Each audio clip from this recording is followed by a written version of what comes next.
Également dans l'actualité, des collégiens brétiliens reçus à l'Élysée cet après-midi. Ils sont lauréats de la 11e édition du prix Non au harcèlement. Une opération gouvernementale qui invite les scolaires à se mobiliser contre cette grande cause nationale.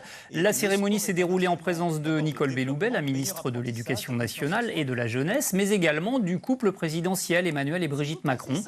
Claire-Vie Dalibo, vous nous en dites plus sur ce qui a valu cette distinction à ces collégiens bretons.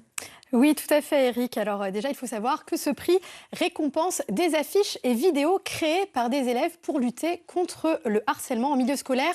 13 établissements ont été retenus à l'échelle de la France et parmi eux, un breton, le collège Louis Guilloux à Montfort-sur-Meux en Ille-et-Vilaine. Il s'est distingué avec un clip qui met à l'honneur les valeurs du sport, le thème de cette année olympique. Je vous invite à le découvrir.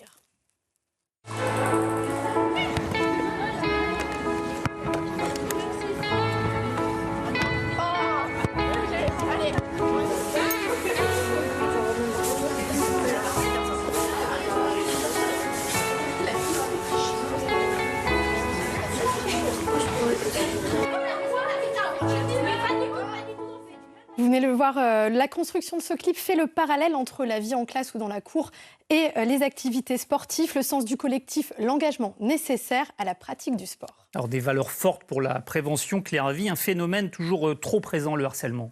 Tout à fait. Alors, je vous le rappelle, le harcèlement, ça peut se caractériser par de multiples formes, aussi bien des brimades, des insultes, de la violence ou du cyberharcèlement. Et c'est un phénomène massif. En France, 800 000 à 1 million d'élèves en seraient victimes, et ce, dès le plus jeune âge. Il faut savoir qu'un élève sur 3 serait touché par du harcèlement dès l'école primaire. Mais il faut savoir, bien entendu, que des initiatives se multiplient pour aider ces enfants.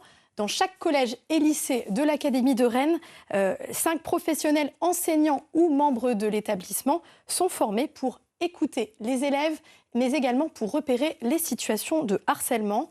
Des élèves ambassadeurs sont eux aussi formés, au moins 10 par établissement.